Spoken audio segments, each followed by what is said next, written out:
आज आपण गणपती बाप्पाचे आवडते मोदक बनवणार आहोत। हे मोदक एकदा खाल तर मावा मोदक सुद्धा विसरून जाल। खूप टेस्टी होतात आणि झटपट तयार होतात। तर त्याच्यासाठी आपण इथे एक मिक्सरचं भांडं घेतलेलं आहे। याच्यामध्येच आपल्या मोदकासाठी मी पिठी साखर तयार करून घेतलेली आहे, तेच भांडं घेतलेलं आहे। याच्यामध्ये आपल्याला 1 कप दूध घ्यायचे, जे मी तापवून थंड करून घेतलेलं आहे। याच्यामध्येच आता आपल्याला अर्धा कप डेसिकेटेड कोकोनट टाकायचं आहे। जर हे नसेल तर आपल्या घरातलं खोबरं किसून जरी टाकलं तरी सुद्धा चालेल। त्याचप्रमाणे याच्यामध्ये आपल्याला 2 टेबलस्पून मिल्क पावडर टाकायची आहे। त्याच्यामुळे आपल्या मोदकाला जी चव आहे ती खूप छान येते। हे आपल्याला आता मिक्सरला फिरवून घ्यायचं। मिक्सरला फिरवल्यामुळे ज्या मिल्क पावडरच्या गाठी आहेत त्या होत नाही आणि एकदम छान स्मूथ असं बॅटर आपलं तयार होतं। तर हे आता आपल्याला साईडला ठेवायचे। त्याच्यानंतर आपण इथे कढई घेतलेली आहे, त्याच्यावर एक चाळणी ठेवायची आहे आणि 1 कप आपल्याला बेसन पीठ चाळून घ्यायचे। बेसन पीठ चाळून घेतल्यामुळे काय होतं, त्याच्यातल्या गाठी आहेत त्या फुटतात आणि आपलं बेसन पीठ आहे ते एकसारखं सगळ्या साईडनी भाजल्या जातं। त्याच्यासाठी चाळून घ्यायचे आपल्याला। तर मी बेसन पीठ चाळून घेतलेलं आहे। त्याच्यानंतर हे गॅसवर ठेवायचं आहे।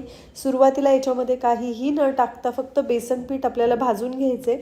गॅसची फ्लेम आपल्याला लो टू मीडियम ठेवायची आहे, म्हणजे खालच्या साईडनी आपलं जे बेसन आहे ते जळणार नाही आणि सतत हलवत राहायचे आपल्याला, म्हणजे एकसारखं आपलं बेसन पीठ छान खमंग भाजल्या जातं। तर तुम्ही पाहू शकता आता बेसन पिठाचा रंग आहे तो थोडासा बदललेला आहे। तर सतत हलवत आपल्याला छान बेसन पीठ खमंग भाजून घ्यायचे। याच्यानंतर याच्यामध्ये आपल्याला 4 चमचे तूप घालायचं आहे आणि तूप टाकून आपल्याला बेसन पीठ आहे ते व्यवस्थित भाजून घ्यायचे। सुरुवातीला तुम्हाला हे मिक्सचर आहे ते कोरडं वाटू शकतं, पण जसं जसं आपलं बेसन पीठ भाजल्या जातं तसं तसं जे मिक्सचर आहे ते छान मऊ होतं। तर याप्रमाणे याच्यामधल्या ज्या गाठी आहेत त्या फोडत आपल्याला व्यवस्थित बेसन पीठ भाजून घ्यायचे। तर तुम्ही गाठी फोडल्या नाही तर व्यवस्थित बेसन पीठ आहे ते भाजल्या जाणार नाही। ज्या गाठी आहेत त्याच्यामध्ये तसंच बेसन पीठ राहू शकतं। त्याच्यासाठी आपल्याला चमच्याच्या साहाय्याने या पद्धतीने सगळ्या गाठी आहेत त्या फोडून घ्यायच्यात। तर 5-6 मिनिट मी बेसन पीठ भाजल्यानंतर तुम्ही याचं टेक्स्चर पाहू शकता। तर एकदम छान स्मूथ असं मिक्सचर तयार झालेलं आहे। तर आपलं बेसन पिठाने तूप सोडायला सुरुवात केलेली आहे। याच्यानंतर आपल्याला 2-3 मिनिटासाठी परत बेसन पीठ भाजून घ्यायचं आहे, म्हणजे आपल्या मोदकाला चव आहे ती खूप छान येते। तुम्हाला जवळून याचं टेक्स्चर दाखवते बघा। तर आपलं बेसन पीठ आहे ते एकदम स्मूथ झालेलं आहे। तर याच्यानंतर याच्यामध्ये आपल्याला जे मिक्सचर आपण तयार करून घेतलेलं होतं दुधाचं ते टाकायचं आहे। गॅसची फ्लेम लो करायची आहे आणि लो फ्लेमवर व्यवस्थित हे मिक्स करून घ्यायचे। जास्त वेळ दूध आटायला लागत नाही, साधारण एखाद्या मिनिटामध्ये हे दूध आहे ते व्यवस्थित मिक्स होऊन जातं। तर त्याच्या बेसन पिठाच्या ज्या गाठी आहेत त्या व्यवस्थित फोडून आपल्याला याचं स्मूथ असं बॅटर तयार करून घ्यायचं बघा। व्यवस्थित मिक्स करून घ्यायचं आहे। चमचेच्या साहाय्याने या पद्धतीने मिक्स केलं तर गाठीसुद्धा राहत नाही आणि एकदम स्मूथ असं बॅटर तयार होतं।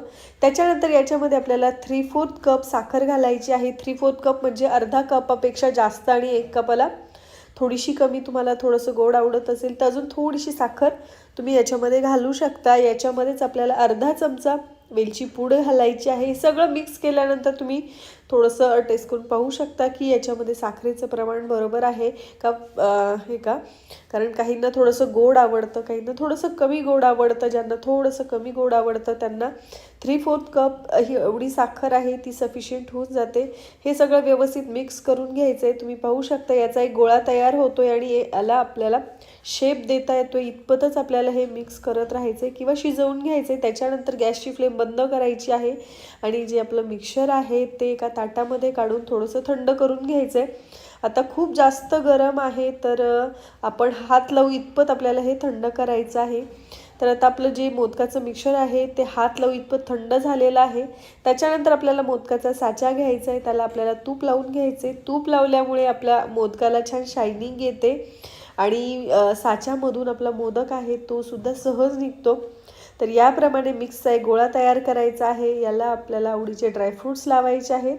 आवडत असतील तर लावा किंवा नाही लावले तरीही चालतील। तर सुरुवातीला याच्या कडा दाबून घ्यायच्यात व्यवस्थित, म्हणजे आपल्या मोदकाला शेप खूप छान येतो। तर पूर्ण भरून घ्यायचं आहे। तुम्हाला याच्यामध्ये काही फिलिंग भरायची असेल तर तुम्ही भरू शकता आणि अगदी हलक्या हाताने आपल्याला मोदक काढायचा आहे। खूप सुंदर आणि सुबक असा आपला मोदक तयार झालेला आहे बघा. खूप सुंदर असा मोदक तयार झालेला आहे. झटपट तयार होतो आणि खूप टेस्टी असे हे मोदक खायला सुद्धा लागतात. तर याचप्रमाणे आपल्याला बाकीचे मोदक सुद्धा तयार करून घ्यायचे. तर मी सगळे मोदक या पद्धतीने तयार करून घेतलेले आहेत बघा. झटपट आणि खूप सुंदर असे दिसतात ते, तेवढेच खायला सुद्धा छान लागतात मोदक.